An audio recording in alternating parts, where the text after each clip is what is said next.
اور ویسے جب حضرت جبرائیل آتے تھے انسانی شکل میں، وہ ایک بالکل دوسری شکل ہے۔ وہ تو یہ کہ حضرت داہیہ کلبی جو ہیں رضی اللہ تعالیٰ عنہ، وہ بہت حسین صحابہ میں سے بہت صحیح حسین انسان تھے، ان کی شکل میں بالعموم ان کی صورت میں حضرت جبرائیل آتے تھے، لیکن وہ وحی نہیں شمار ہوتی۔ ہم نے ام السنہ وہ حدیث جس میں جبرائیل آئے اور حضور نے فرمایا جبریل تھے جو تمہیں تمہارا دین سکھانے آئے تھے، لیکن وہ قرآن میں نہیں ہے، ام السنہ ہے، قرآن نہیں ہے۔ البتہ یہ کہ حضرت جبرائیل کو ان کی اصل ملک کی شکل میں حضور نے اپنی ان آنکھوں سے 2 مرتبہ دیکھا ہے۔ ایک مرتبہ بالکل آغاز میں، جبکہ حضرت جبرائیل جو ہیں ایسے ظاہر ہوئے، حضور اتر رہے تھے غار حرا سے، جبل نور سے، تو آپ کو آواز آئی یا محمد۔ یہ پہلی وحی کے بعد جو فترت ہوئی ہے، کچھ عرصے کے لیے وحی رکی رہی، اس وقت واقعہ پیش آیا۔ آپ نے سامنے دیکھا، پیچھے دیکھا، کوئی نہیں، نظر کوئی نہیں آیا۔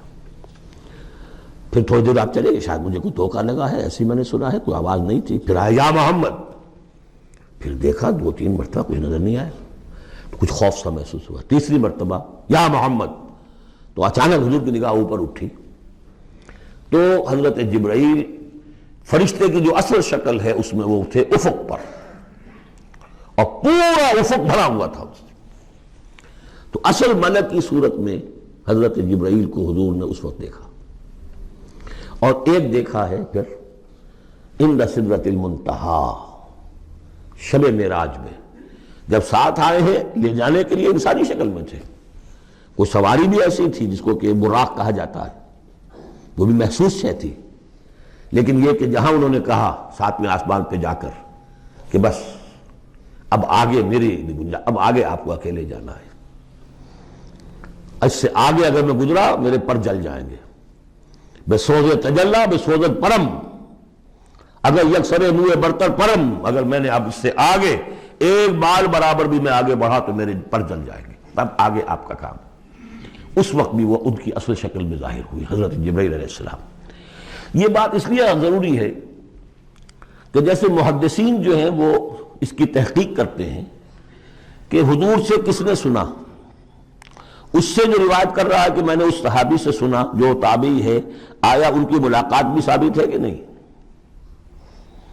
تابعین کے طبقے کا ایک شخص وہ ہے کہ جس کی عمر ابھی 6 برس کی تھی کہ وہ صحابی فوت بھی ہو گئے، اور وہ کہہ رہا ہے میں نے ان سے سنا، تو پھر وہ حدیث جو ہے محدثین اس کو قبول نہیں کریں گے۔ وہ دیکھتے ہیں کہ لنک جو ہے مضبوط ہونا چاہیے، روایت ہے نا ان فلاں ان فلاں ان فلاں، حضور سے فلاں صحابی نے سنا، اس نے سنا، اس تابعی نے سنا، یہ لنک جو ہے یہ ملاقات ثابت ہونی چاہیے۔ تو چونکہ جو حدیث اللہ ہے، یہ قرآن کیا ہے؟ حدیث اللہ، یہ حدیث ہے، احسن الحدیث اللہ الذی انزل احسن الحدیث کتابا متشابہا مثانیہ، یہ ہم پڑھ چکے ہیں سورہ زمر میں۔ اس حدیث کا یہ حدیث اللہ، اللہ سے کس نے سنا؟ جبرائیل نے، جبرائیل سے کس نے سنا؟ محمد نے، تو ان کی ملاقات ثابت ہے۔ اصل ملکی شکل میں حضرت جبرائیل کا دیکھا جانا اس اعتبار سے بہت اہم ہے، اس لنک کو اسٹیبلش کرنے کے لیے اس کو یہاں پہ بیان کیا جا رہا ہے۔ ما ضل صاحبکم وما غوا، تمہارے یہ ساتھی ہے لوگوں، یہ محمد نہ بہکے ہیں اور نہ بے راہ ہوئے ہیں، نہ بھٹکے ہیں۔ وما ينطق عن الهوى، اور یہ جو کچھ کہہ رہے ہیں اپنے جی سے نہیں کہہ رہے، خواہش نفس سے نہیں کہہ رہے، ان هو الا وحی یوحی، نہیں ہے یہ مگر وحی جو ان کی طرف کی جا رہی ہے۔ علمہ شدید القوی، انہیں تعلیم دی ہے، سکھایا ہے اس نے جو بہت طاقتور والا ہے۔ یہاں حضرت جبرائیل ہیں جو مراد ہیں، علمہ شدید القوی، یہ قرآن کس نے سکھایا محمد کو؟ شدید القوی، ذو مرۃ، وہ بڑا زور آور ہے، فاستوی، وہ سیدھا ہوا، وہو بالافق الاعلی، اور افق اعلیٰ کے اوپر وہ محمد کو نظر آ رہا تھا صلی اللہ علیہ وسلم۔ ثم دنا فتدلی، پھر ذرا نیچے کو لٹکا، قریب آیا، فکان قاب قوسین او ادنی، اور پھر وہ اتنے قریب آ گیا کہ جیسے 2 کمانوں کا فاصلہ ہو یا اس سے بھی قریب۔ فَأَوْحَىٰ إِلَىٰ عَبْدِهِ مَا أَوْحَىٰ، پھر اس نے وحی کی اللہ کے بندے کی طرف جو وحی کی۔ وہ وحی کون سی تھی؟ وہ ہے اصل میں وحی رسالت، وحی نبوت جو تھی وہ تو شروع میں آ چکی، اس کے بعد یہ فترت ہو گئی تھی، کچھ وقفہ پڑ گیا تھا۔ شروع میں وحی جس سے کہ حضور کی نبوت کا ظہور ہوا ہے، وہ تو ہے اقرا بسم ربک الذی خلق خلق الانسان من علق اقرا وربک الاکرم الذی علم بالقلم علم الانسان ما لم یعلم. لیکن اب یہ سورہ مدثر کی آیات اس وقت نازل ہوئیں، یا ایھا المدثر، جب حضور گھر آ گئے اور پھر آپ نے اپنی اہلیہ سے کہا، خوف زدہ تھے، جو بھی منظر دیکھا تھا، ملک کی شکل، فرشتے کی شکل، اب وہ تو حضور ہی نے دیکھا جو دیکھا، ہم تو نہیں سمجھ سکتے کہ آپ نے کیا دیکھا. لیکن یہ کہ اس کے بعد آپ آئے، آپ نے کہا مجھے کمبل اڑا دو، لحاف اڑا دو، لحاف اوڑھ کر آپ لیٹ گئے، تو پھر وہ وہی یا ایھا المدثر قم فانذر وربک فکبر، اے لحاف میں لپٹ کر لیٹنے والے کھڑے ہو جاؤ اور خبردار کرنا شروع کر دو لوگوں کو. اور تمہاری اس دعوت کا نقطۂ آغاز تو انذار ہے، اور اس کا ہدف دنیا میں تکبیر رب ہے. رب کو بڑا کرو، اس کی بڑائی منواؤ، اس کی بڑائی نافذ کرو. اس کا نقشہ کھینچا گیا ہے. علمہ شدید القویٰ ذو مرۃ فاستویٰ وہو بالافق الاعلیٰ ثم دنا فتدلیٰ فکان قاب قوسین او ادنیٰ فاوحیٰ الی عبدہ ما اوحیٰ ما کذب الفؤاد ما رأیٰ. جو کچھ انہوں نے دیکھا ان کے دل و دماغ نے اسے جھٹلایا نہیں، یہ نہیں کہا کہ نہیں یہ کیا ہے. دیکھیے ایسا ہوتا ہے کہ کوئی غیر معمولی سی بات آپ دیکھیں تو ایک شخص ہو جاتا ہے میں خواب دیکھ رہا ہوں، یہ حقیقت دیکھ رہا ہوں. آنچی می بیریم بے بیداریس تو یارم یا بے خواب، اے اللہ جو میں دیکھ رہا ہوں، جو ہم دیکھ رہے ہیں، یہ بیداری میں دیکھ رہے ہیں، یہ خواب میں دیکھ رہے ہیں، وہ غیر متوقع چیز. لیکن نبی کو کوئی شک نہیں ہوا. ما کذب الفؤاد ما رأیٰ، یکسوئی کے ساتھ دل و دماغ اور جو بھی آپ کی آنکھ دیکھ رہی تھی ان میں کوئی کانفلکٹ نہیں تھا. ما کذب الفؤاد ما رأیٰ فتمارونہ علی ما یریٰ، تو کیا تم اس سے جھگڑتے ہو اس چیز پر کہ جسے وہ دیکھ رہا ہے. اقبال نے کہا نا کہ قلندر ہرچے گوید دی نہ گوید، جو شخص اپنا دیکھی ہوئی چیز بیان کر رہا ہے تم اس سے جھگڑ رہے ہو. تمہارے لیے تو وہ ایک غیب کی خبر ہے، اس نے تو دیکھا ہے. افتمارونہ علی ما یریٰ وَلَقَدْ رَآهُ نَزْلَةً أُخْرَىٰ، اس نے تو ایک مرتبہ اور بھی دیکھا. کہاں دیکھا؟ عند سدرۃ المنتہیٰ، شب معراج میں سدرۃ المنتہیٰ. کوئی بیری کا درخت ہے، وہ کیسی بیری ہے؟ ساتویں آسمان کی بیری، وہ آخری حد ہے. مخلوق کوئی اس سے آگے نہیں جا سکتی. اس سدرۃ المنتہیٰ، منتہا نہایت، حد، جہاں کی حد ہو گئی، وہاں تک حضور پہنچے ہیں، سدرۃ المنتہیٰ تک.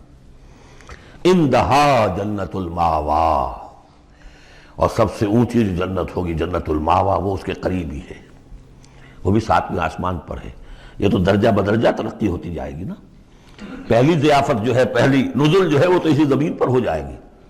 پھر جو ترقی ہوگی، اپنے اپنے مدارج، اپنے اپنے مراتب، اپنے اپنے مقامات، اپنے اپنے ایمان کی گہرائی، اپنے اپنے اعمال صالحہ، اپنا اپنا انفاق مال و جان، اس کے حوالے سے درجے ہوں گے. اندہا جنت الماوا اذ یغشی السدرۃ ما یغشی، جبکہ ڈھانپے ہوئے تھا اس بیری کو جو ڈھانپے ہوئے تھا. اب تمہیں کیا بتائیں کیا ڈھانپے ہوئے تھا، تم نہیں سمجھ سکتے. دیکھیں کس طریقے سے اذ یغشی السدرۃ، کوئی انوار الہیہ کا کوئی ایسا نزول ہے وہاں جو زبان سے ادا نہیں ہو سکتا. کوئی الفاظ نہیں ہے کہ جو ان کی تعبیر کر سکے. اس پر انوار الہیہ کا کوئی نزول ہے. اذ یغشی السدرۃ ما یغشی، جبکہ چھایا ہوا تھا اس بیری کے اوپر جو چھایا ہوا تھا، جبکہ ڈھانپا ہوا تھا اس بیری کو جس نے ڈھانکا ہوا تھا. ما زاغ البصر وما طغی، نبی کی آنکھ اس وقت نہ کج ہوئی نہ حد سے بڑھی. یہ دو انتہائیں ہوتی ہیں. ایک تو یہ کہ آپ کسی انٹینس لائٹ کو فیس نہ کر سکے تو نگاہ ہٹائیں گے، آپ یہ جھپک لیں گے، فیس نہیں کر سکتے اگر آپ میں ہمت نہیں، استعداد نہیں ہے. نبی کا ظرف اتنا تھا کہ ان انوار الہیہ کا براہ راست مشاہدہ کیا ہے، اور نگاہ آپ کو ادھر ادھر کرنے کی ضرورت پیش نہیں آئی. لیکن طغیٰ ایک حد ادب بھی ہوتا ہے جس سے آگے انسان کو نہیں جانا چاہیے. نگاہ جو ہے اس نے بے ادبی کی روش بھی اختیار نہ کی. علامہ اقبال نے، واقعہ یہ ہے کہ اس آیت کو میں نے سمجھا علامہ اقبال کے ایک شعر سے، اور اکثر و بیشتر لوگ نہیں سمجھ سکے اس آیت کو. ذوق و شوق کے نام سے جو ان کی نظم ہے بال جبریل میں، وہ میرے نزدیک ان کے شاعرانہ جو ان کی استعداد ہے اس میں بلند ترین نظم ہے. وہ جہاں تک پیغام ان کا جو ہے امت مسلمہ کے لیے، اس کے لیے ابلیس کی مجلس شورا، وہ کلائمیکس ہے، اور وہ ہے بھی ان کے آخری زمانے کی نظم ہے، سن 36 میں انہوں نے کہی ہے۔ اس کے بعد تو بیماری اتنے رہے ہیں، بہت کم اشعار کہے ہیں، لیکن اس میں ذوق و شوق میں ایک شعر ہے: عین وصال میں مجھے حوصلہ نظر نہ تھا، عین وصال میں مجھے حوصلہ نظر نہ تھا، گرچہ بہانہ جو رہی میری نگاہ بے ادب، میری نگاہ بے ادب بہانہ تلاش کرتی رہی کہ میں مشاہدہ براہ راست کروں، حالانکہ عین وصال ہے اس وقت، لیکن یہ کہ میرے اندر حوصلہ نہ تھا کہ میں حسن کا براہ راست مشاہدہ کر سکوں۔ عین وصال میں مجھے حوصلہ نظر نہ تھا، گرچہ بہانہ جو رہی میری نگاہ بے ادب۔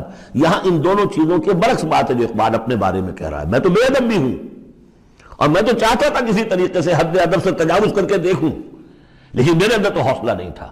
محمد میں وہ حوصلہ تھا، دیکھا ہے، براہ راست دیکھا ہے، نگاہ جما کر دیکھا ہے، لیکن ایک حد سے تجاوز نہیں کیا، حد ادب کے اندر رہے۔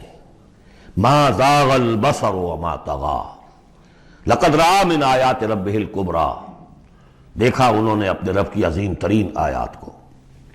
اب وہاں جا کر جو مشاہدہ ہوا ہے وہ تو اللہ کی عظیم ترین آیات کا ہے، اور اسی سے در حقیقت دلیل ہے ام المومنین حضرت عائشہ صدیقہ رضی اللہ تعالی عنہ اور حضرت عمر رضی اللہ تعالی عنہ کا جو قول ہے۔ شب معراج میں بھی حضور نے اللہ کو نہیں دیکھا، اللہ کی عظیم ترین آیات کو دیکھا، جو تجلی تھی اس وقت اللہ کی۔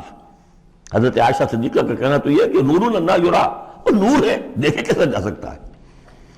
بہرحال وہاں بھی قرآن جو کہہ رہا ہے وہ یہ نہیں کہہ رہا ہے کہ اللہ کو دیکھا، نہیں، جیسے کہ وہ جو شب معراج میں پہلا سفر کا حصہ تھا زمینی، مسجد حرام سے مسجد اقصی تک، سبحان الذی اسریٰ بعبدہ لیلا من المسجد الحرام الى المسجد الاقصی الذی بارکنا حولہ لنریہ من آیاتنا، وہاں پر بھی اللہ نے اپنی آیات کا مشاہدہ کرایا، لیکن وہ زمینی آیات ہیں اللہ کی، وہ برکات جو ہیں زمینی ہیں۔